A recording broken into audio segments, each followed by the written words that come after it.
Hello and welcome to Hadfield Education's Good to Great Education webinar series, where I interview the UK leading head teachers and education consultants. And today I'm speaking with Jeni Ling, who is an education consultant based in the Northeast. Hi Jenny, how are you? Hi Lee, I'm very well, thank you. How are you? Yeah, very good, thank you. Very good. Thank you for joining me today. So Jenny, tell me, what took you into teaching in the first place? Well, it wasn't the traditional route. I didn't get into teaching until my late 20s. I was like 29, 11, 12, I think, before I went into teaching. I had a variety of roles after leaving university, and I worked for a charity called Help the Aged, and I went round the country giving assemblies and talks about old people, and then ran sponsored events. I did that for about 3 or 4 years, but then I realised actually I really wanted to be in schools. So I went and did a postgrad teaching certificate and got into teaching after that. So I was, 30 by the time I got into it. Fantastic. And in terms of having a career before going into teaching, do you think that benefited you? Yes, because I knew it was what I didn't want. And I think I chose to go into teaching from having the experience of being in schools rather than thinking about the role of a teacher. So yes, I think it did benefit me. I think it can be very limiting if you go straight from school into university into teaching, because you never actually leave that environment. So yes, I do. I think it was useful. I didn't think so at the time, but hindsight's a great thing. Sure. And in terms of your career path, what did you how did that transpire? You're frozen. Oh, sorry. How did that transpire?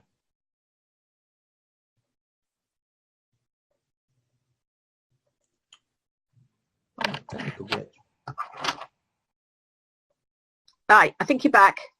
Yes, I am back. Sorry, I'll ask again. How did your career transpire? So you started obviously as an NQT, or well, probably there weren't even the term NQT. Way before then. Well, it was a very shaky start because at the time there were more applicants than there were places, and it was a closed community really.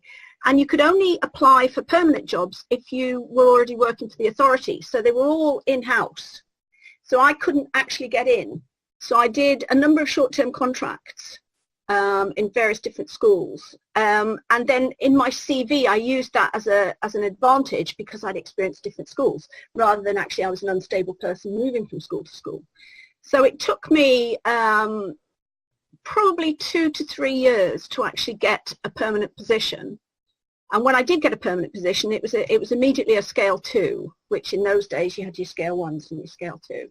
And as I was last in the door, it was girls' games. And of course, I knew very little about girls' games. I was pretty hopeless at it myself. But I tried to build team spirit. We weren't going to win anything, but we'd enjoy the competitiveness. And I think a lot of it was about competing for the enjoyment rather than for the winning.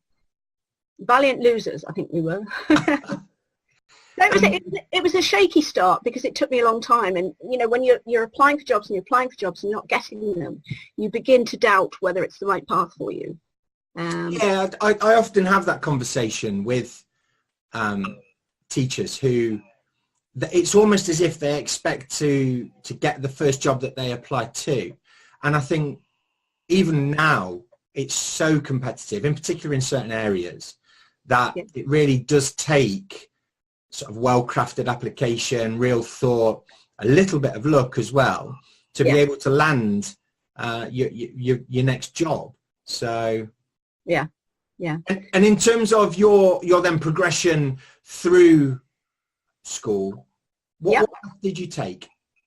Well, I was at the school, that particular school, for 4 years, and then in those days, it was difficult to be ambitious. there was no career path as such. I was looked down on because you've only been here a few years. You know, why are you going for deputy headships? But I thought, well, you know, give it a try. So the first one I tried, I actually got, which I was quite surprised at. I was there for sort of 7 years as deputy in a small primary school, church school. But I got very restless there. I used to swim fanatically because I was frustrated because I felt I could do more, and I wasn't being held down because the head was very laid back and let me do more or less what I wanted, but I wanted to run a school. And it was a bit of a joke within the authority that I must have had the most interviews of anybody. And I lost track around 29. And this is over quite a short period of time. So obviously my application was a good one. But my feedback was, you talk too quickly. The governing body thought they'd been pinned against the wall. My passion was kind of a little overwhelming. And I had to dumb things down because the governing bodies were not recognising what I was trying to do. But when I finally got my headship, it was the right school. And it was an interesting challenge. So tell me about taking the main seat in school. How was that? It was the most exhilarating, terrifying, challenging thing I've ever done. The school had had appointed a new deputy in the Easter, and then the head left at very short notice halfway through the summer term. Ofsted was due 5 weeks into the new term, and I was appointed at the very, very end of the summer. I was allowed to be released from my deputy headship. We also had a major refurbishment happening at the same time. So when I went into the school and tried, the Ofsted inspector arrived for his pre-visit. This was before term started. I couldn't find a door that I could open because I've never met so many doors in schools, and I couldn't find the keys, and that place you couldn't go to because the floor was being varnished, and it was chaos. Wow. Absolute chaos, physically chaos. But it was also, I realised at the first staff meeting that the paperwork was very substandard. And I had to make the decision, would I change it all, or would I say, yes, I know these are the issues, and present it to Ofsted as it was. And I presented, rather than trying to change everything overnight, I presented it as it was to the inspector and explained my plans. And it worked. I mean, those were in the days before you got all sorts of advice about doing things, and I was very much on my own. And then there was a I hate the word roller coaster ride because everybody uses it nowadays, but it really was a hugely challenging school in a challenging pocket within an affluent area. I had no deputy. Well, I did have a deputy, but he went on capability within a year, and that took some doing. He was bullying staff. He was inept at his job. Okay. And here was me, a new head teacher coming in. So that in itself was a challenge because I couldn't bring others on board in terms of what I was doing with him. But anyway, then I didn't. How did you overcome that first? Because it sounds like you say a huge task. Yeah. How did you overcome the real big chunks of issue, the real main challenges, and how long did that take you? The main challenges were the deputy, the staff in some ways, because they'd been used to having quite an easy life, yeah, and being told what to do. And I think those were the two main challenges. I think that the parents, although were challenging in themselves, were less of an issue for me to win over. So I suppose tenacity and downright stubbornness, because I knew what had to happen and it was going to happen. I didn't lose many staff on the way because gradually most of them were able to come on board. I registered to do Investors in People quite early on, and they gave me a really good framework for enabling the staff to be more participative. And that really worked for me. And the guy who ran that was like a mentor. He mentored me a lot in terms of all the processes, because all the processes had to be redug. But it was a huge challenge, but I absolutely loved it. And that's what suits me is the big, it's problem solving. And I think that that's at the essence of what I do now as well, is, you know, give me a huge issue and I'll try and work my way around it or get strategies to overcome it. And what advice would you give to head teachers currently, or even assistant deputy heads that are looking to move into headship? I think it's about the power of your beliefs. And I think that I went in with very clear vision of what I wanted to achieve in the school, and getting the staff and the community on board with that vision was really, really important. And I think sticking with that vision then became, everything had to relate back to the vision. And if it related back to the vision, then it was okay. So I kind of set the path of integrity through the school, that everything related back to the vision. And I suppose my advice to anybody taking on that role is to be crystal clear from the outset what your vision is, and bring others on so it becomes their vision as well. There's no point going in and having a vision for a school and not actually having the whole school community behind that vision. And I think that's the starting point, because everything else sort of fits underneath it. And in terms of your headship, how long were you a head teacher for? 8 years. And then what happened to then move you on to the next path? Well, it's an interesting story. I was so passionate about my school and my pupils and my parents and the whole community that I didn't really, I wasn't really aware of what was going on in the local authority and how I'd become a pain in the neck, really. So after a lengthy disagreement, we agreed to part our ways.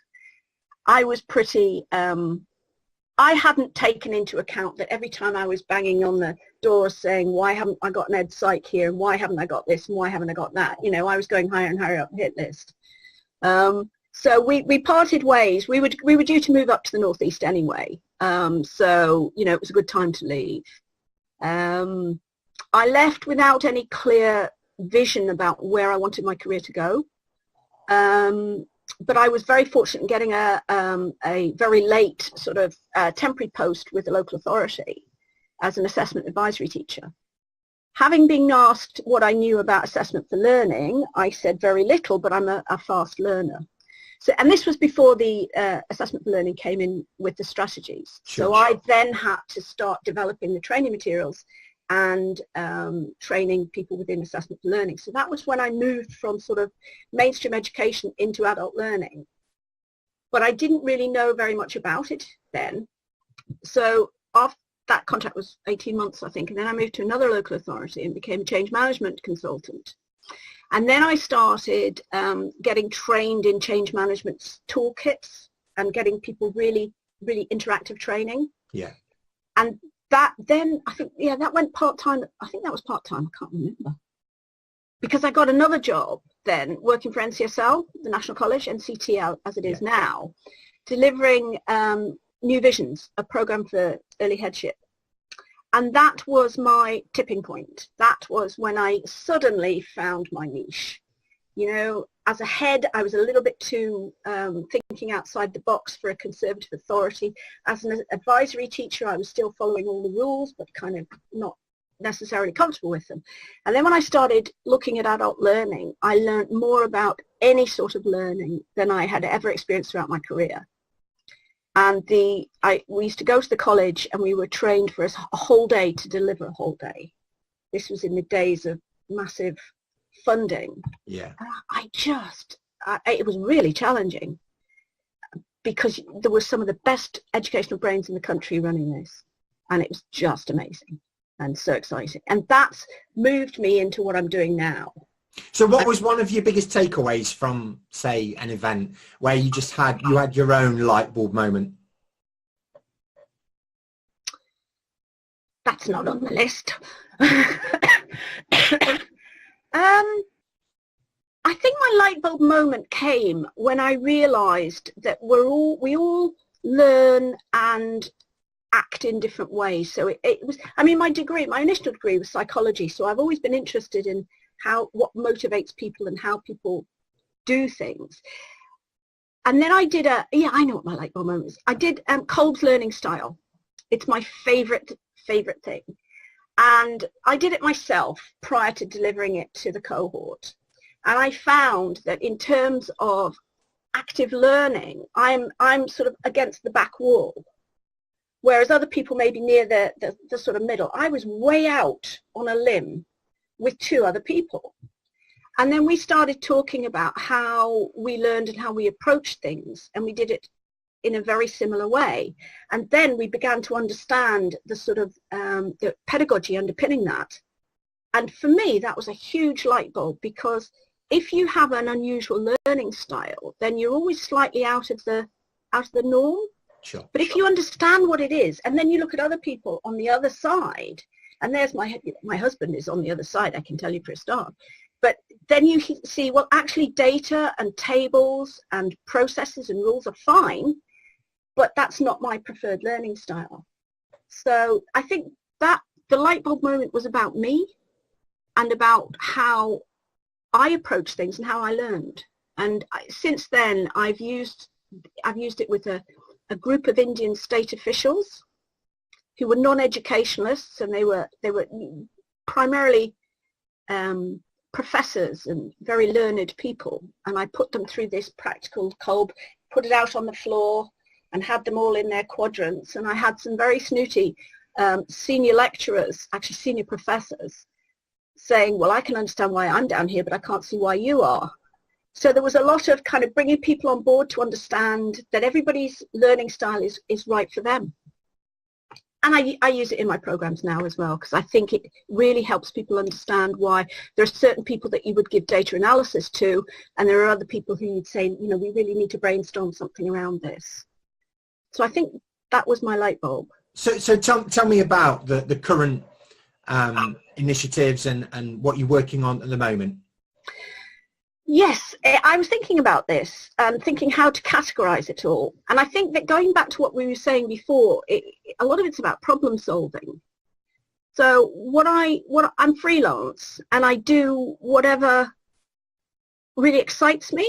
I'm of the age now that I'm semi-retired, so I cherry pick really interesting things, which to me is just a gift. So I started in Cumbria working with some very challenging schools that were going through some really turbulent times. There was an issue with a principal who was bullying, and he was suspended, and everybody was scared of him coming back. And I worked with them a lot to get them able to accept this bloke back. And I worked with the governors. A lot of it was around change management and managing emotion and things. I'm working with I usually work with schools that have got an issue that they want solving. It could be a personnel issue, it could be a structures and processes issue. So usually I go in and help a school that's struggling. But at the moment I'm working in my first outstanding school, and I'm working to make them progress further than outstanding. And interestingly, the first thing I did was I'd only met the principal, and I was in there were 90 people in one room, and we were looking at developing vision. And I prepared all the slides, and I was telling them all about vision and how to do this and how to do that. And then the Saturday before, I suddenly thought, why am I doing it this way? This is not the way I do it. So I flipped the whole thing and sent him an email, said, don't worry about the slides, I've changed it all.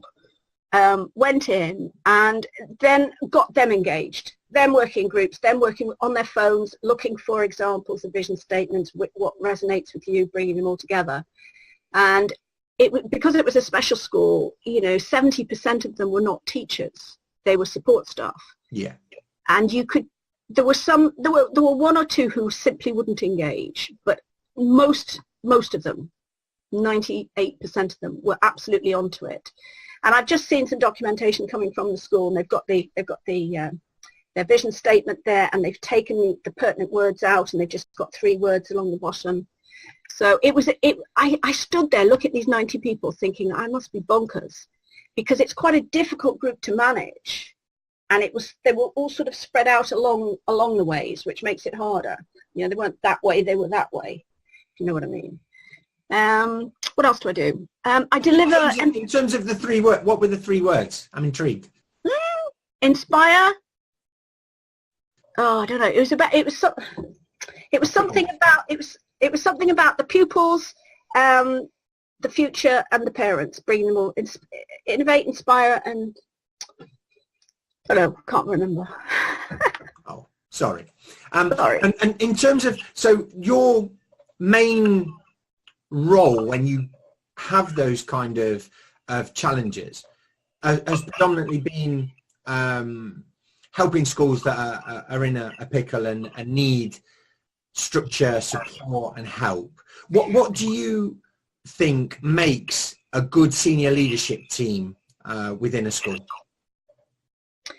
I think it's one that's open and not, it's open to being part of the whole school, not just a top heavy bit, so that the principal or head teacher and the senior leaders and the middle leaders and all the staff are all part of one. And although the senior leaders' role is more strategic than the middle leaders, nevertheless, I deliver MPQL, and it's really important that middle leaders are actually empowered within their own area in the school. So I would see a successful senior leadership team as being one that's, in the same way that I would see a successful principal, is one that enables and empowers people in their teams to fulfill their potential and to take part in the direction that the school's going. And questioning is huge. Asking the right questions, always. And if I was going back to my headship, I think one of the first things I'd do would be to have a workshop around questioning skills. Because I think that's where there's such a reservoir of knowledge within the school. If you don't ask the right questions of the right people, you don't even know it's there. Yeah, I do tend to find the schools that have, well, if you call it a better harmony, there is a lot more collaboration. There is a lot more sharing and helpfulness. And conversations. Yes. Conversations is absolutely crucial. Yeah. Yeah. I mean, mean, where do you foresee the education sector moving? Obviously, lots of schools have become, autonomous businesses. We have academization and less local authority. Where do you see it going? It's a difficult one because I've seen so many changes over my career that in some ways it's almost like a spiral because you keep going back. And I think the autonomy that academies have is a double-edged sword. There are some amazing academies doing amazing work without local authority interference, which is great. But there are some that become fiefdoms a little, with some very powerful, very well-paid people, and they're run as a business. Sure. And although somebody going from being a teacher into a head teacher, I could have done with some aspect of business training, because you teach within a classroom, and then in my days you went straight into running a school. So there is certainly a place for running schools in that way, but it's not about profit, it's about people. So do you think that's become forgotten, or do you think it's held in less high regard? I don't think you can generalize, because I think that in some places, yes, it definitely has been forgotten. And I think in other places, the pupils and the students are at the center of everything. So I don't think you can really generalize it. But I think that sometimes these academies become very big and very hard-nosed and can go into schools and impose their academization on a school without actually going in and trying to build the school up from within. Which is, you could argue that actually going in and imposing from the top with a successful recipe is better. But I think from a school and from a people point of view, it's quite difficult for schools to take that on. Sure. And where do you see the academy structure moving? I honestly don't know. I think it's one of those things that it seems to be getting bigger and bigger, but then successful things that get bigger and bigger, you get a different government coming in, and they changed they don't just move the goalpost, they move the sports club. I mean, I worked at the National College for 8 years. It was a big commute from Newcastle to Nottingham. I used to go down every Sunday night, come back Thursday. But for me, something like the National, I mean, this is kind of diversing really, but it's something I feel quite passionate about, is there we were world leaders in developing educational leadership within schools. And okay, you know, there came a time when it needed to be rolled out more into the community. Nevertheless, to take away that amazing environment of innovation and educational thought, I think is scandalous. So something as successful as the National College, you change the government and they sort of push it to one side. So the same thing could well happen with academies, because unfortunately education is linked to politics and they're making decisions for political reasons, not necessarily for the good of the students. Yeah. I'm not very political, but it does get me, does kind of make me pretty angry. well, like you say, and I remember when I first fell into education recruitment, and within my first 2 years, there was a reduction in the pay ladder from 9 to 6. Then all of a sudden, there were upper pay thresholds, and under a Labour government, it was very, very public sector driven and focused on how can we make this more attractive. Yeah. Which actually brings me on quite nicely too. I've got a bee in my bonnet at the moment in regards to teaching being a vocation. I genuinely feel that my teachers throughout my education had their own feeling for wanting to give back and saw teaching as their vocation. Mm-hmm. Do you still think that's the case where the student teachers and NQTs are concerned nowadays? I think certainly in my day, in when I was in schools, more as part of the teams, the ones for whom it wasn't a vocation, you could tell, because they were the groaners and the moaners, and they were the out the door at 3:30, 4 o'clock. If it isn't a vocation, it is damned hard work. You know, it really is. And I think that if you don't do it for the good of the students, then the motivation has gone. And I think that it's such a hard job that if you haven't got that motivation and that love of what you're doing, then it's really hard. Sure. But I think one thing that I've also done ambition school leadership training for middle leaders. And these are specifically middle leaders in challenging schools and twilights. You know, they do about 3 or 4 a term.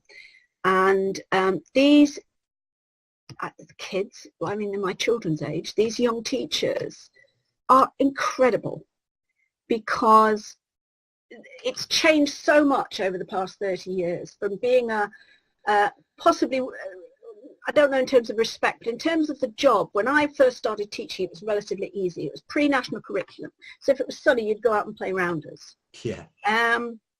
It's become more and more by prescription, by files. You know, remember the 10 national curriculum files?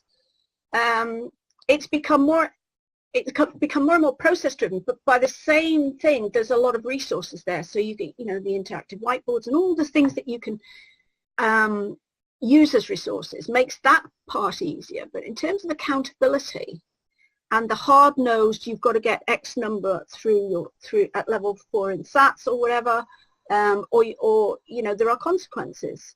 And I think the accountability has made it really, really tough.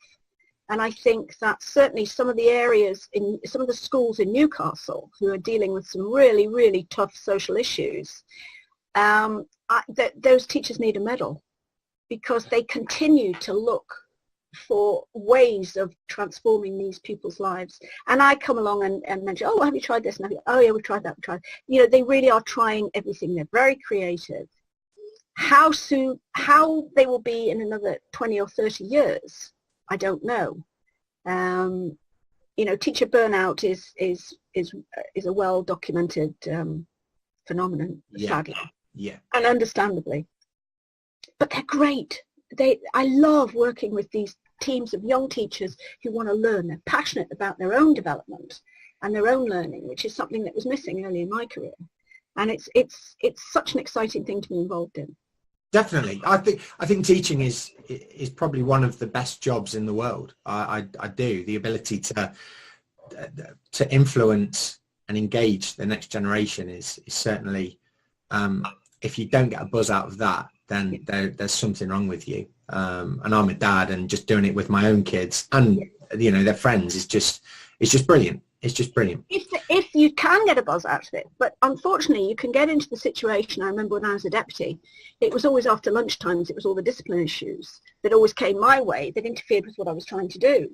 And I think that if you've got any kind of school where behaviour is an issue, and every school has it in some way or another, but that can be such a negative pull on your emotional capacity, because it is the most rewarding job. And you get these light bulb moments, and there are some in my career that I will never forget. But equally, you get some moments where you just could bang your head up against a brick wall, because no matter what you try, it's not working. Sure. And what's next for you in terms of roles and jobs that you're doing at the moment? Well, one of the things I've been involved in for a couple of years is inspections in Dubai. So I go to Dubai for sort of blocks of time, and we inspect the schools out there, the state schools for UAE. And I'm kind of expecting a call at the minute. So I may be off there, I may not be. It's always very last minute, so you kind of have everything ready to fling into a suitcase. So I'll be doing that as and when that comes up. But in the meantime, I'll be doing much of what I'm doing at the moment. Is that it's getting the reputation for being able to get into schools and manage these crises, or just going in and, I mean, one school I've bespoke to leadership programs, so I've got the head in the SLT for one session every half term for a year. So, it's bespoke to their needs. They're a special school. I'm also we're bespoking an MPQ for special needs. So we're doing a pilot which starts in about 3 weeks. Excellent. So it's the MPQSL and MPQML, but it's with an SEND focus. So it will be looking at the data and how you can show impact, and how leadership, how everything in the leadership programs is relevant to special schools. So I'm hoping that then picks up and takes off. Ready to start a second one in September. Do you find that the special needs sector is underserviced in terms of the way in which, say, mainstream primary, mainstream secondary is? What do you mean by underserviced? Well, for example, normally for somebody going through a middle leader qualification, right. Is your product, your bespoke product, is that specific to the equivalent of what those are, but specifically aimed at special needs? Yeah. I'm just surprised that there wouldn't be more of that kind of qualification, because it's such a specific and specialist sector.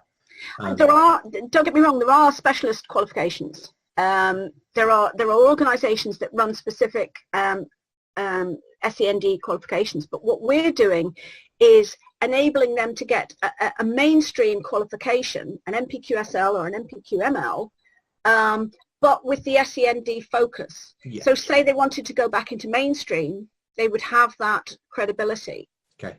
So it's the credibility, but I mean, the greatest thing, of course, is showing impact in data, because, in some of these in a lot of special schools, you can't use Fisher Family Trust, you can't use PISA, you can't use all these other data programs, because the assessment is so individualized. Yeah. So I think we're looking to build a really good resource to enable people to show impact of their leadership within the special sector. That's what we're aiming for and working on at the moment. Excellent. And what's the best way for people to get in touch with you? Well, my email address is jeniling89@gmail.com, which is JENILING 89. I'll put the links. I'll put the links below. Oh, okay. I just spell it because everybody else puts double NY. And I'm on Twitter as well. What's your hashtag? Ling Jeni. Brilliant. So I'll get those and I'll put those on to the end of the webinar as well. That'd be great. Thank you. If anybody wants to contact me just to talk things through, that's fine. I do travel, you know, all over the world as well as over here. I like getting on planes. Well, thank you. Yeah. Okay. Thank you. And thank you ever so much for your time. It's been incredibly informative. And like I say, I'll put the links and email in the notes and everything below. Super. Okay. Well, thank you, Lee. Thanks for your time. No problem. Thank you.